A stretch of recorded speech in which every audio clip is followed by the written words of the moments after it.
mdogo wetu. Njoo mara moja. Njoo.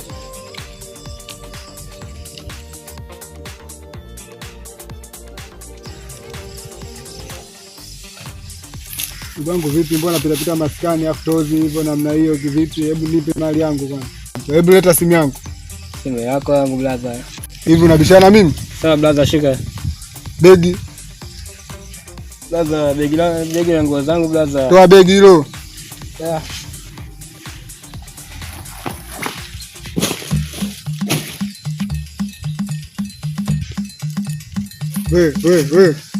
We, rudi hapa, rudi.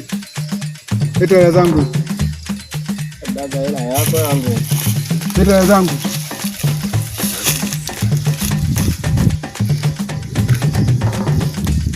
Toa hela hizo. Sasa blaza zote hao. Toa hela hizo, nimesema toa hela.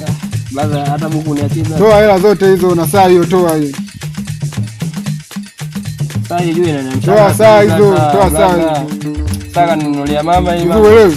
Ah blaza. Napotea.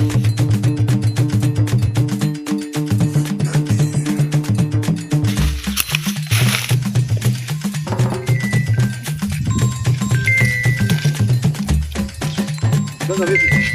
Blaza, nanunulia muone bana.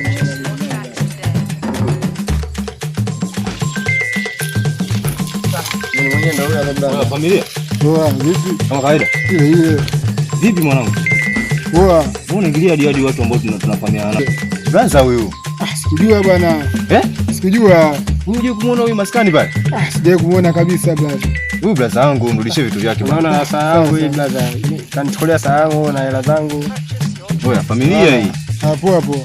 Nipa simu. Simu mwanangu. Simu. Nimesikia mpaka begi umechukua nini? Sawa. Familia. Huyu familia mwanangu. Nyama mwanangu. Oya. Tuishi mwanangu. Oya. Kama usipite maskani kizembe. Niko kubwa nakusubiri pale mtaani. Oya. Huyu mwanangu wewe mtu utatipita hapo na kwa pua au vipi? Baba. Ukipokuwa kama hivi mwanangu hela yote unachukua ni. Oya, acha tu bro. Kwa hiyo ushamliza brother. Pita kiboya hapa mimi nakuliza tu hiyo. Nakubali familia. Sasa kwa vitu vyangu hivi sema sasa hivi dogo nimeacha mambo haya. Unajua? Uishi hivi kama nirudi kwenye chama hivi. Rudi wewe chama familia. Au vipi? Eh. Poa, tutasomana mwana. Poa. Wewe mida. Poa.